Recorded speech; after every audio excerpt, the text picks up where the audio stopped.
Hello, welcome everyone. I'm Sarah Kanza, Program Associate at the Archaeological Research Facility. I'd like to begin today with a land acknowledgement modeled on that developed by the Native American Student Development Office in partnership with the Muwekma Ohlone tribe. We consider this a working formulation to be replaced with language reflecting the particular position of the ARF community and developed in collaboration with appropriate stakeholders. The Archaeological Research Facility sits on the territory of Puchin, the ancestral and unceded land of the Chichenyo Ohlone, the successors of the historic and sovereign Verona Band of Alameda County. We hereby acknowledge that this land remains of great importance to the Ohlone people, that every member of the ARF community benefits from the continued occupation of this land, and that it is our responsibility to support Indigenous sovereignty and hold the University of California accountable to the needs of the American Indian and Indigenous peoples. So thank you for joining us today for a special Cal Week panel discussion about doing archaeological research in the time of COVID. Since most of last summer's fieldwork was canceled and much of the coming summers will be as well, archaeologists have had to make some big adjustments to the way that they do their work in order to continue their research while staying safely at home. So I'm happy to introduce our two speakers who are generously sharing some of their time today to tell us about their experiences in practicing archaeology during the COVID-19 pandemic. First, we'll hear from Kim Shelton, who was a professor of classics at UC Berkeley. Kim excavates the prehistoric site of Mycenae and the classical sanctuary of Nemea, both in Greece. As a specialist in ceramics, she works with material culture and involves many students in her research, here and abroad. Currently, she's working on the earliest manifestations of Greek religious ritual through permanent architectural establishments and recognized paraphernalia, such as figurines. And then we'll hear from Lucy Gill, who is a graduate student in the Department of Anthropology, also at UC Berkeley. Lucy's research sits at the intersection of anthropological archaeology and historical ecology, employing community-based participatory research practices as the foundation for empirically rigorous data collection and theoretical formulation. She co-directs Darien Profundo, a collaborative project based in Eastern Panama, which employs community mapping, paleoecology, and ethnography, in addition to archaeological field and laboratory methods, to document the deep local history of Darien province. These investigations have implications for ecological conservation and Indigenous sovereignty within the area, and her work develops strategies for collaboration with various stakeholder communities at all phases of their research process.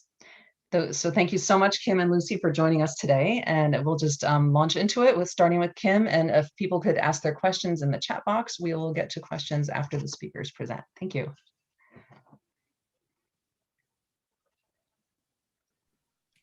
Great, thank you, Sarah, for the nice introduction. And thank you all for being here today and being interested in alternative forms of archaeological research.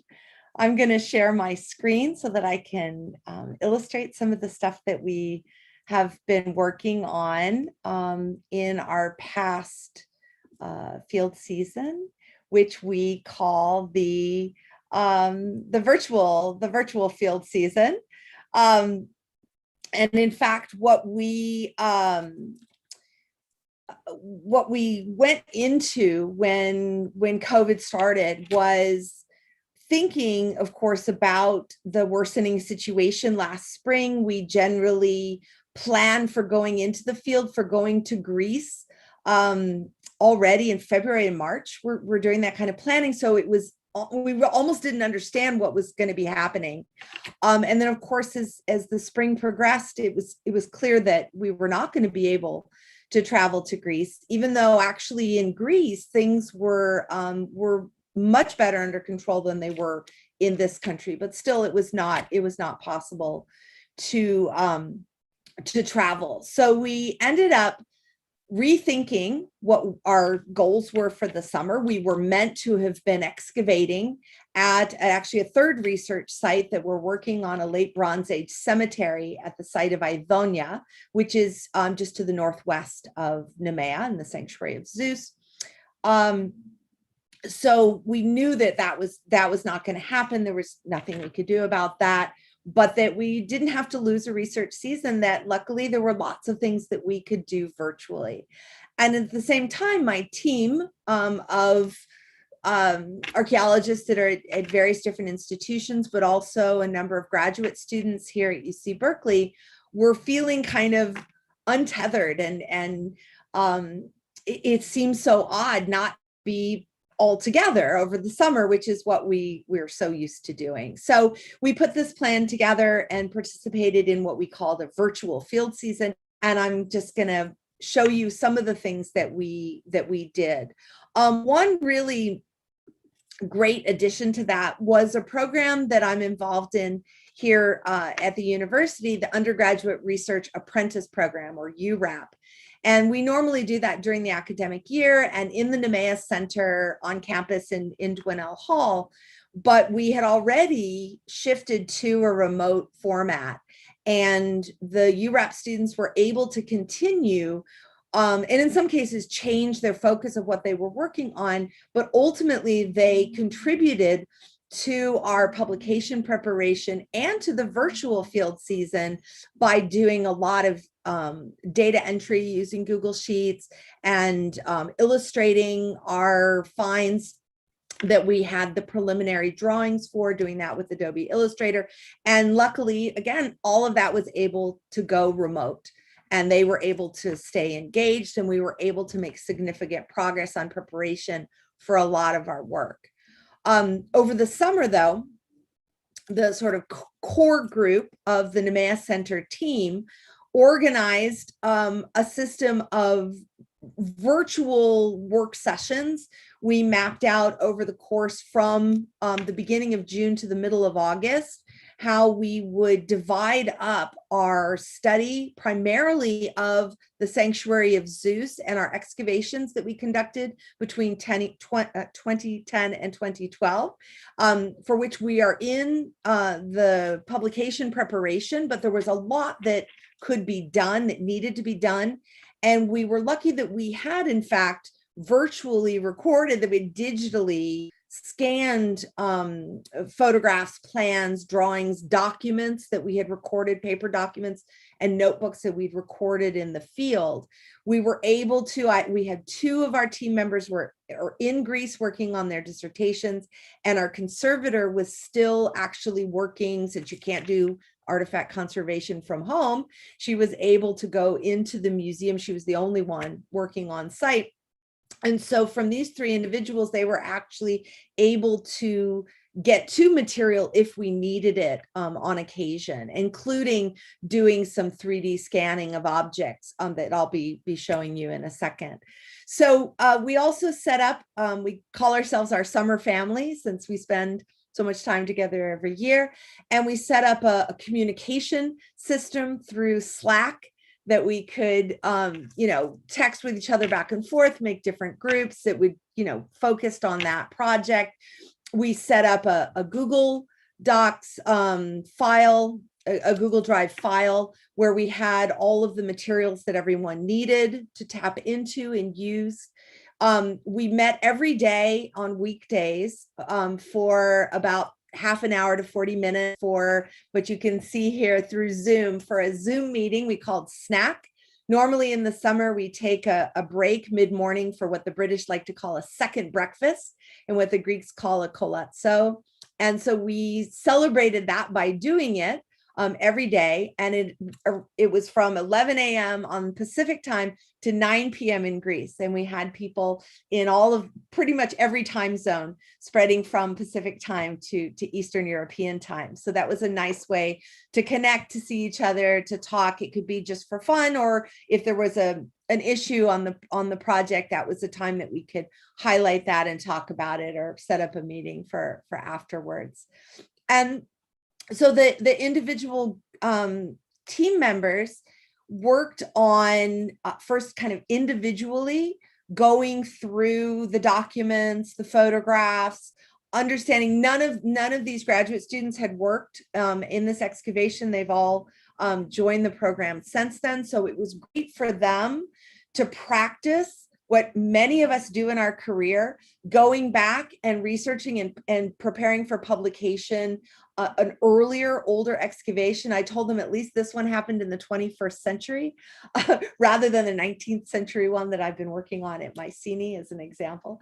So this was, I think, good training for them and good for those of us who had excavated the site to actually see how things were analyzed by others as well. So they worked both individually, but then also in teams.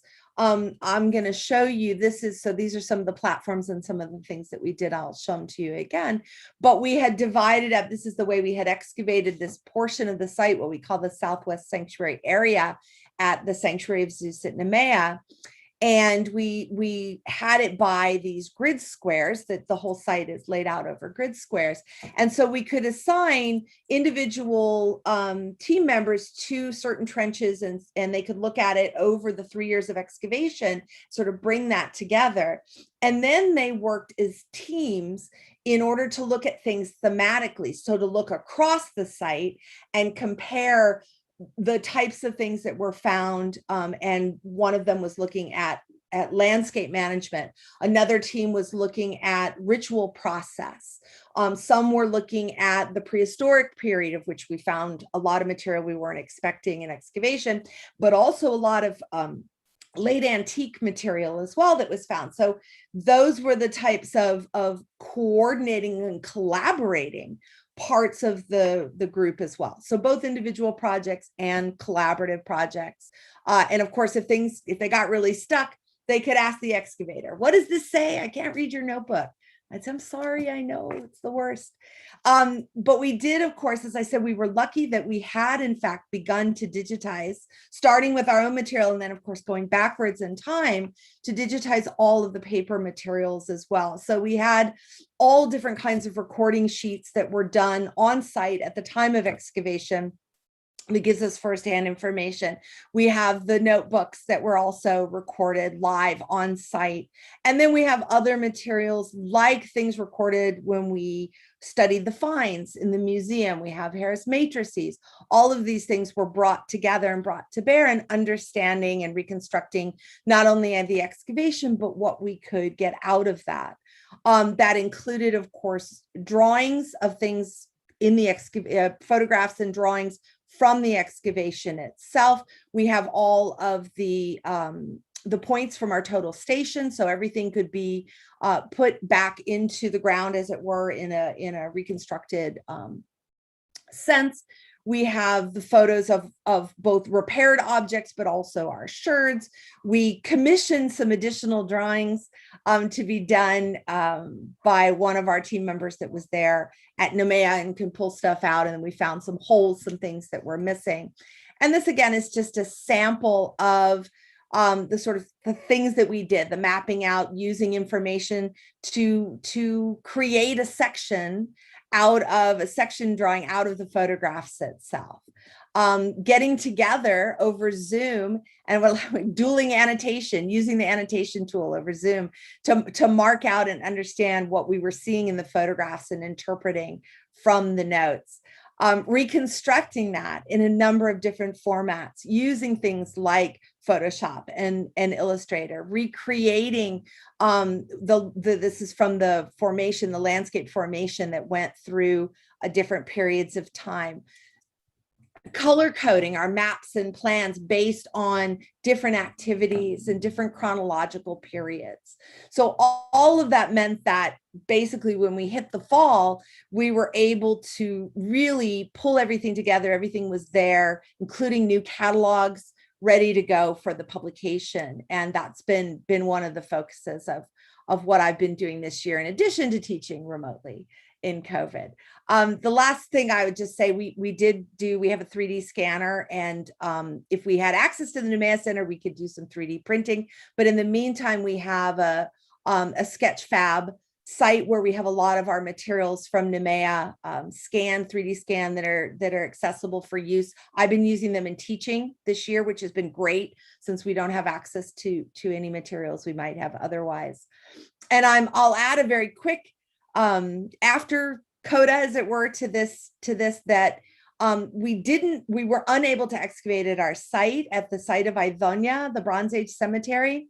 And unfortunately, the fact that we weren't there was apparently noticed, and there was a looting incident that occurred at the late part of September. This is how, luckily, though, the mechanisms that we have in place notified us very quickly within 24 hours that this looting, let's call it an attempt, had happened.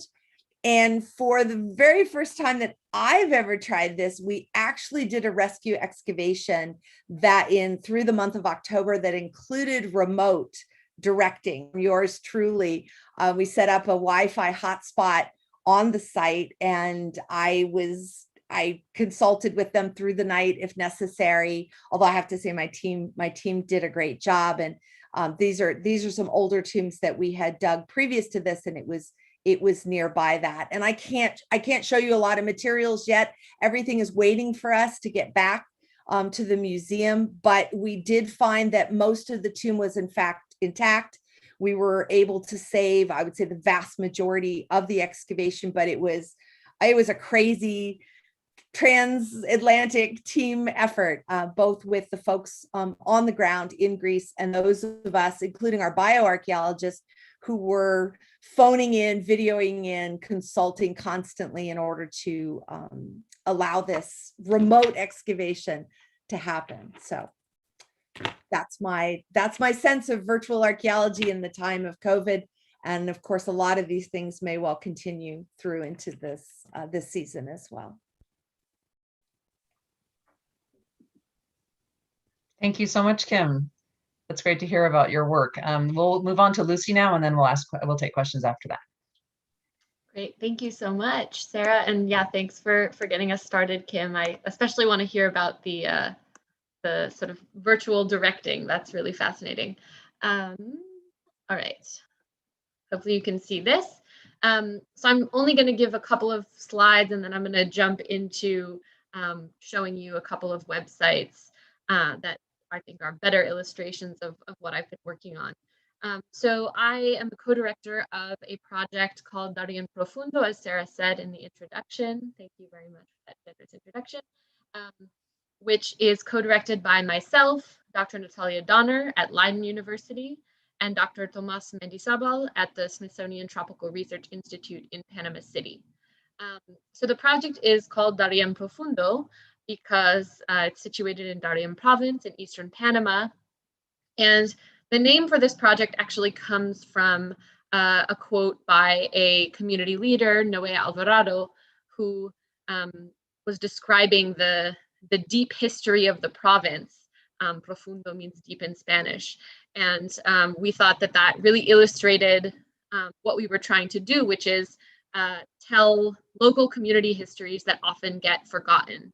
And as I hopefully will be able to demonstrate to you, this has had really devastating implications, including during COVID-19.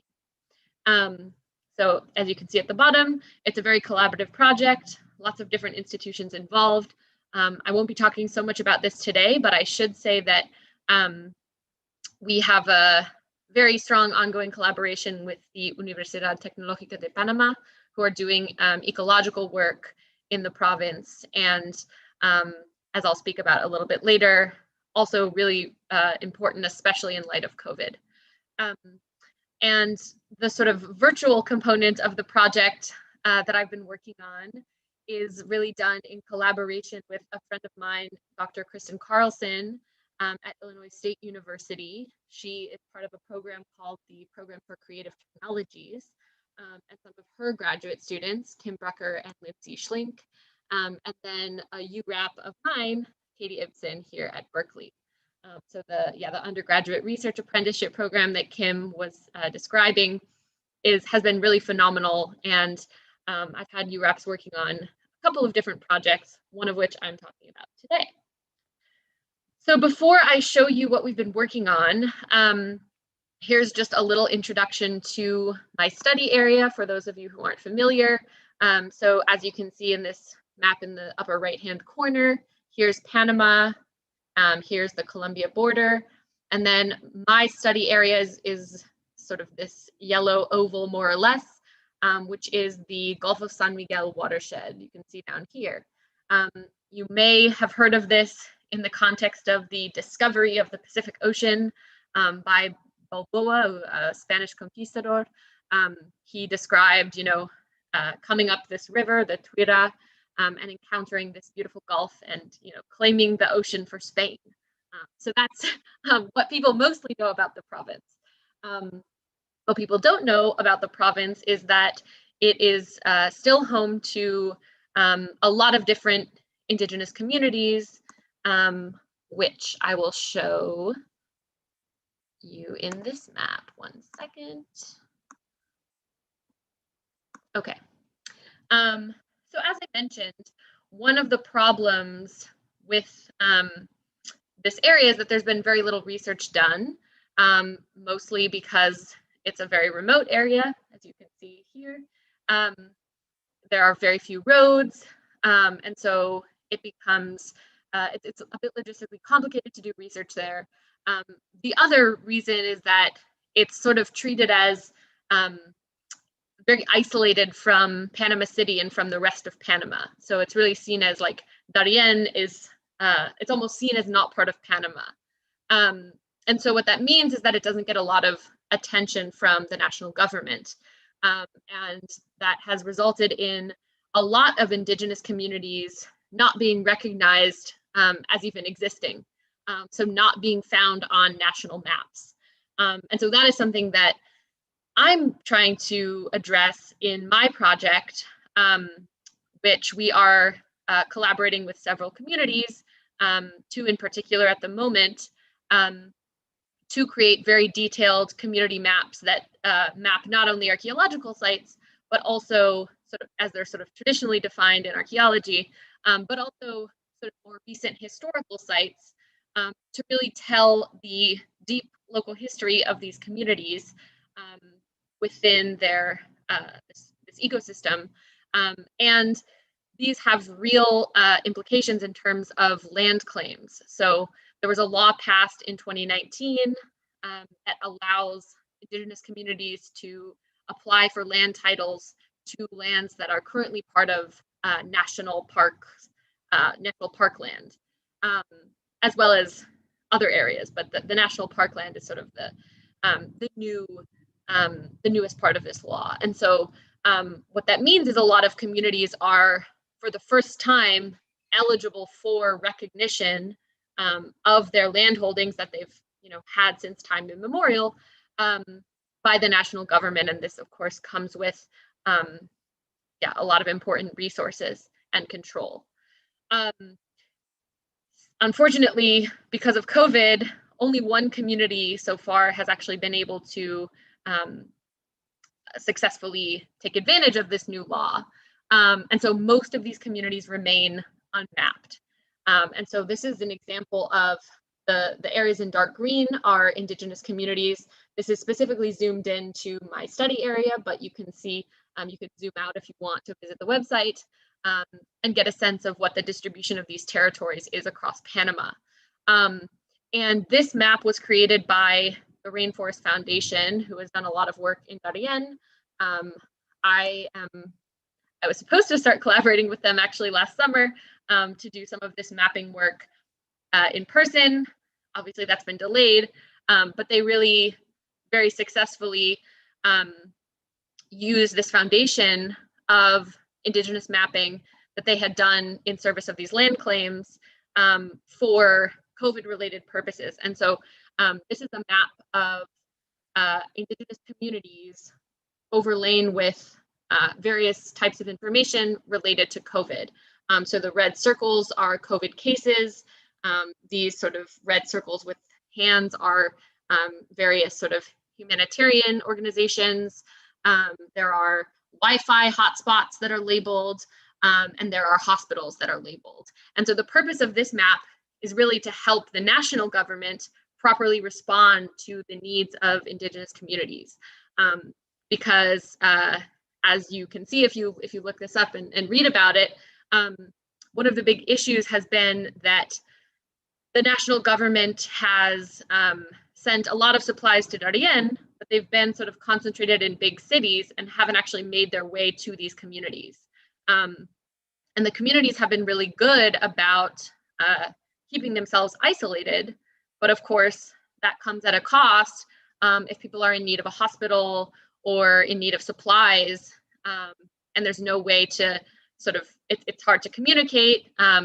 People have cell phones to some extent, but not always, and so it can be challenging to sort of logistically organize this. And again, the fact that there are no maps of many of these communities at all in general made it really, really hard to coordinate this response. So obviously my work is not life or death in the way that COVID response has been, but one second.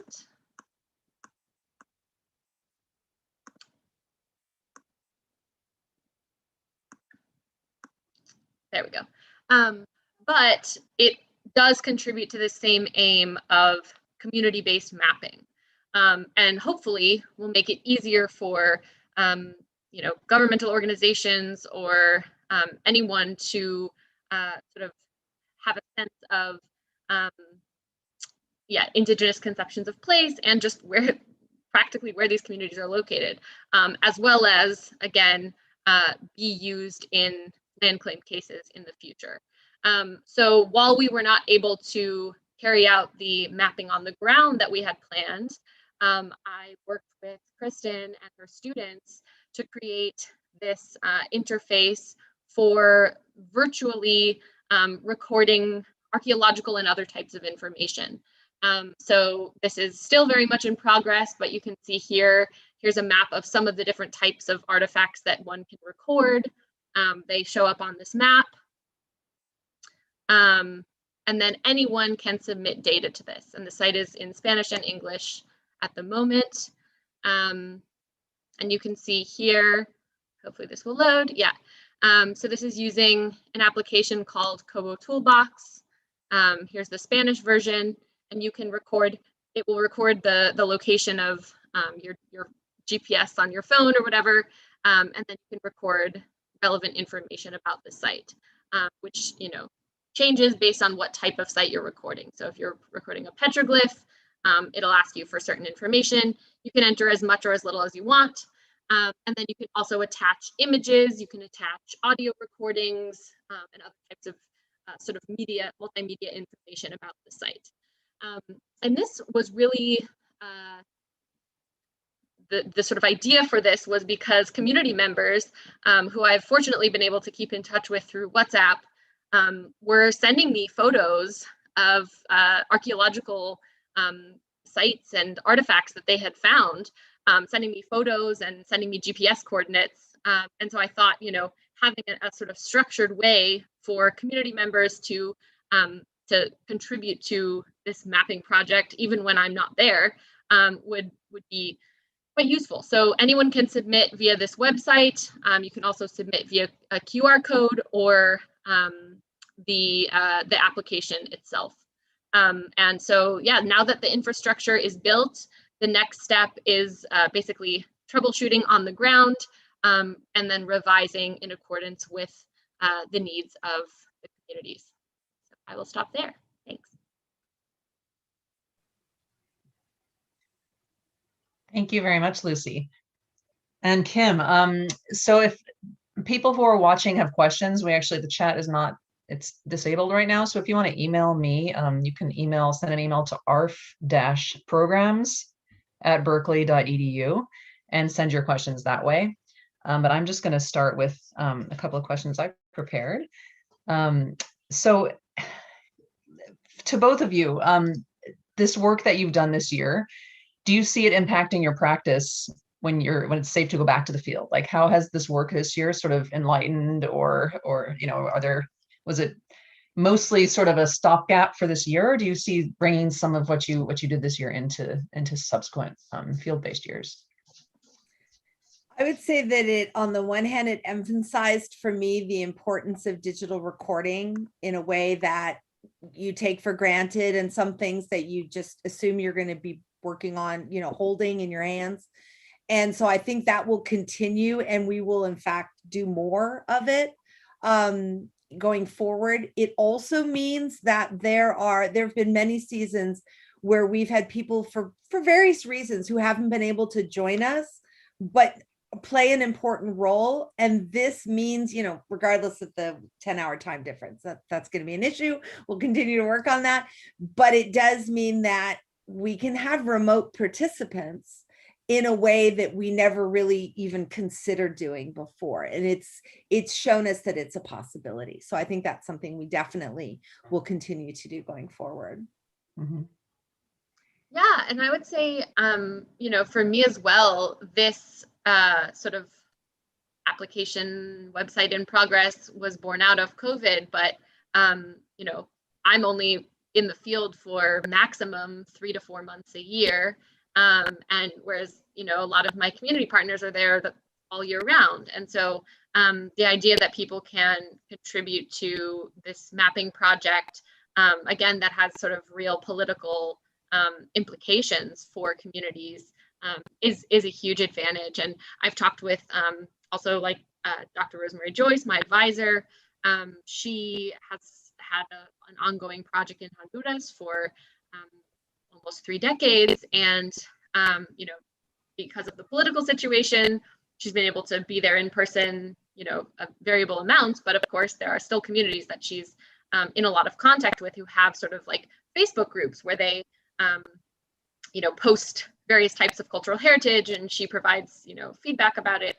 And so she was saying also that this potentially could be something she would look into sort of creating a version of for her work. Interesting. Since Kim did bring up the issue of looting and when nobody was there, what Lucy, in your work, I saw that there was a login to access that the Kobo Toolbox app. Is this a publicly available database, or what are your plans for are there concerns around the protection of what's found and what you can report? Yeah, so anyone can submit data, but nobody can actually access the database without a login. And so there will be a map that's created, but the resolution is not very high, right? So the resolution will be basically to the level of, and that's how it is right now for the few things that are on there.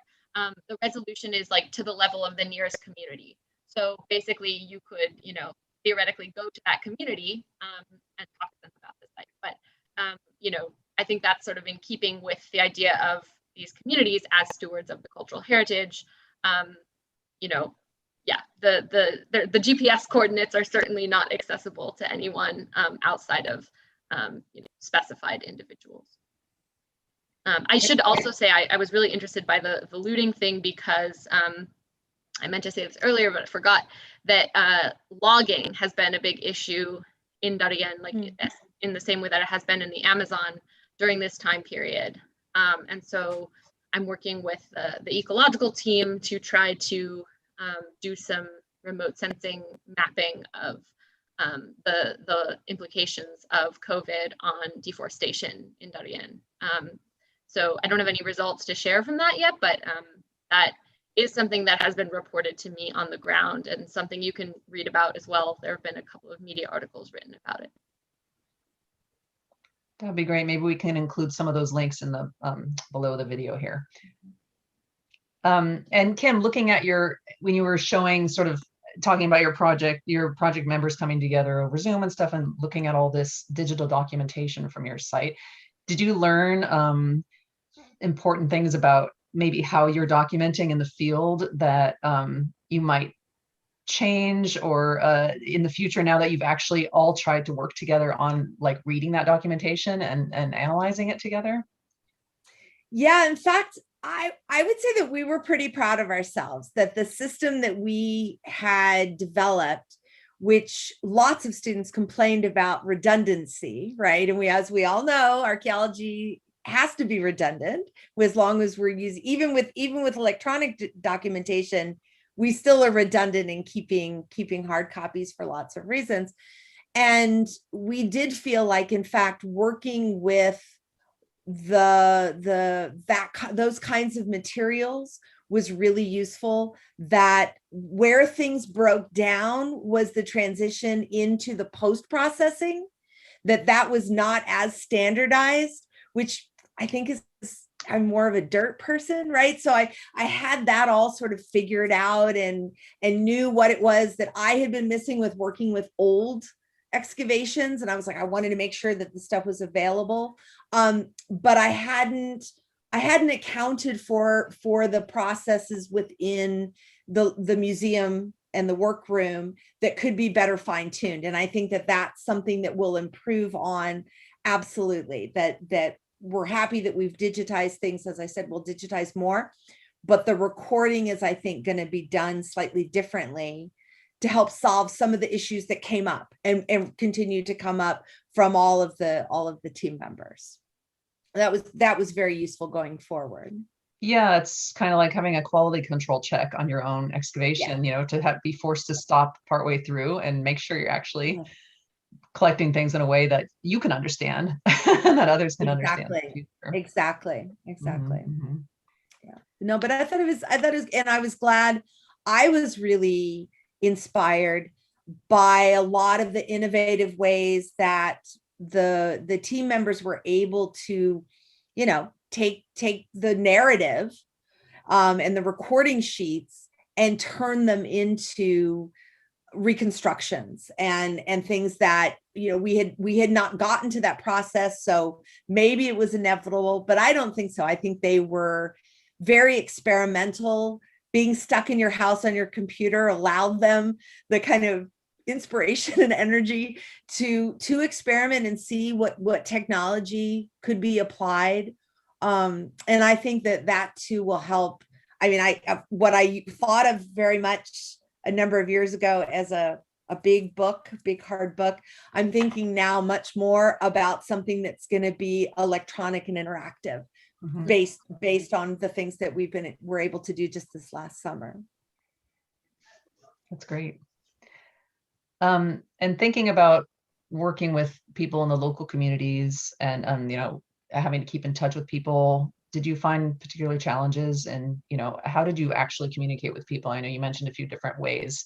Do you feel like that's something that you would continue moving forward, like in between excavation seasons or visits to the field? Are there ways that you were able to keep in touch that is improved over previous years just because you weren't sort of forced to do it previously? For both of us or for me? Sure. Lucy first. Yeah, I mean, I feel I've always, you know, just sort of texted with people in between seasons or whatever. And, you know, I have some friends on Facebook from Guardian, although most people prefer WhatsApp. So that's always been something that I've, you know, I've used mostly for just social reasons. But I think in this case, it became a little bit more pragmatic. And again, thinking of like, okay, we had these plans for what we all wanted to work on together. We weren't able to achieve that. People obviously were also really busy trying to protect their communities. And so, you know, archaeology was certainly not going to be anyone's main focus. But, you know, it did allow people to just, you know, sending pictures of things when they found them and stuff, to, yeah, sort of contribute to this larger project as they were coming across things, make sure that they're start to create a bit of collective memory as well, because there are some communities where these archaeological sites are very much already within the collective memory of the community. You know, these are places that people still go, that people are continually engaging with. There are other communities, however, where, you know, these are things that people sort of will find while farming and keep in their house because they think it looks pretty, but don't necessarily associate it with, like the sort of unique history of their place, for example. And so, but through our conversations, they certainly, you know, began to and recognized how important this was, and yeah, wanted to sort of keep contributing to that project as as they were, coming across things. And so, I think it will certainly keep being important. And, again, because just of the economic situation in Panama relative to the United States, and particularly the remoteness of Darien, the likelihood that people will be vaccinated soon is not very high. And so it's like about 4% of Panama is currently vaccinated, which is obviously much less than the United States, and they have only 4 million people. And it's very difficult to reach a lot of these indigenous communities, particularly if you don't know where they are. So hopefully with these mapping efforts, the government will be able to do a better job of reaching people. But all that is to say, I don't know when I'll actually be able to go back. And so having these sort of communication networks in place does feel really important. Yeah, and it's kind of nice because it seems like it so often in field work, excavations happen or field work happens, and it's a very set amount, period of time. The team shows up, they do their thing, and they leave. And so it's kind of nice to have crossed that barrier now that actually this work is ongoing throughout the year. It's just that we're not physically there, but it doesn't mean that these kinds of things can't continue. We can't keep, you should keep discussing it throughout the year. You don't just leave it behind. Yeah. So that's nice. And Kim, can you talk a little bit? Go ahead. No, I was just going to say real quick that in some ways my situation is diametrically opposed to Lucy's, and in other ways it's exactly the same. But because we have a large archaeological site that is, fenced and guarded, Nemea behind me in the picture, but then all of these other sites that are still in the actively utilized landscape, on one hand, I need to be in contact with the folks about the maintenance of the site and all, Nemea, but it's so important. And of course, the long-term maintenance and protection of the outside sites is really about the local people. When they thought that no one cared about it, they weren't really paying much attention either. The fact that they know that now that it's important and we're invested in it means that they're keeping an eye on it too, which is why the looting situation was discovered so quickly, when in the past it would have been a lost cause. So, and in your work to document that, I mean, what was it like having like you said, the human osteologist was there was zooming in to look, were they looking at? She was also zooming in. I mean, luckily in some ways, two of my graduate students who are, both ABD and they've been in Greece for a while and they've worked with me for many years. They know the system, they know the stuff. They knew when they needed to call and when they could make a decision on the ground. But talking about different forms of communication, it was often true when I woke up in the morning. If I hadn't heard from them in the night, that was usually a good thing. It meant that nothing terrible had happened.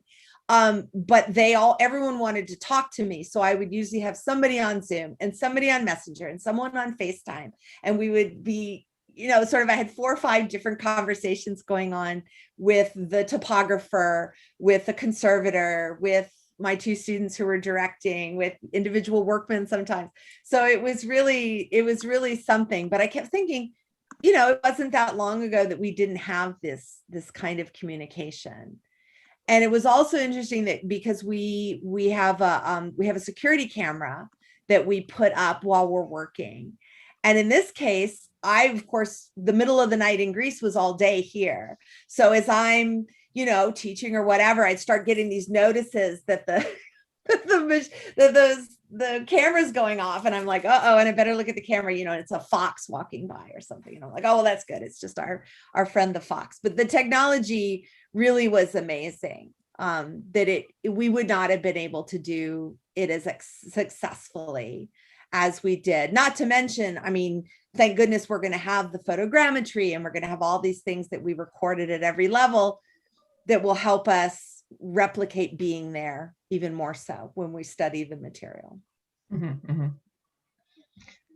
Yeah, so I think, I know that a lot of professional societies have considered, going to every other year virtual, sort of taking lessons from what happened this year. And considering, global warming and our carbon footprints and all the concerns of expensive field schools and that kind of thing, would you consider incorporating more sort of digital or virtual elements to your work moving forward that maybe means you wouldn't go every year? Or is this something that, is that something that you would consider? Or would you like to just sort of go back to the annual practice of going to the field? I don't know about Lucy, but I definitely missed not being there. And there are so many things you can't totally replicate. Actually being there and making judgments on the ground. And I mean, there are sites like Nemea that are secure and don't need to necessarily be excavated every year. But there are so many like Idonia that if we do miss a year, something happens. So it's a hard call. I think there are elements that we could do more virtually. I like the idea very much of a more hybrid possibility for conferences, for our meetings, our professional meetings and things like that. I think that creates a level of access that was never possible before because people couldn't get there. So I think that's super important for dissemination. But nothing will ever replace actually being there in the dirt. That's my take on it. Yeah, I mean, what I think we've realized, Natalia and I, is that in terms of doing the actual archaeological work, we probably could do every other year because like there was just so much data that we, and it sounds like you had the same experience, Kim, of just like, there was so much data that we had that I don't think we ever would have fully processed had we actually gone back last summer, because it was like, okay, well, the context wasn't perfect, so we should just wait until we have a better context, right, to do like isotope analysis of shells or whatever. So I think we realized how much just the amount of data that we had from one season was really overwhelming and was truly enough to spend 2 years working on. But I do think, like, although I have been able to keep in touch with a lot of community members, there are also a lot of communities that don't have cell phone access or don't have regular cell phone access. And so I don't think that, like, I think it would make sense to go, just for a community meeting. So just me, like, or Natalia go, right? But so not bring a whole team, right? But I don't think you can really replicate that virtually, at least in the area that I work in, quite yet. Yeah. Maybe someday. But. Yeah, that's fascinating. Well, this is all super informative, and it's really, really interesting to hear about your experiences and sort of how you sort of adjusted things and how you might consider adjusting things moving forward. And we're at time now, so I'd like to thank you so much for participating in this special event today, and we look forward to hearing what happens in the coming seasons with your research. Thanks, Sarah. Absolutely. Thank you so much for asking us to participate.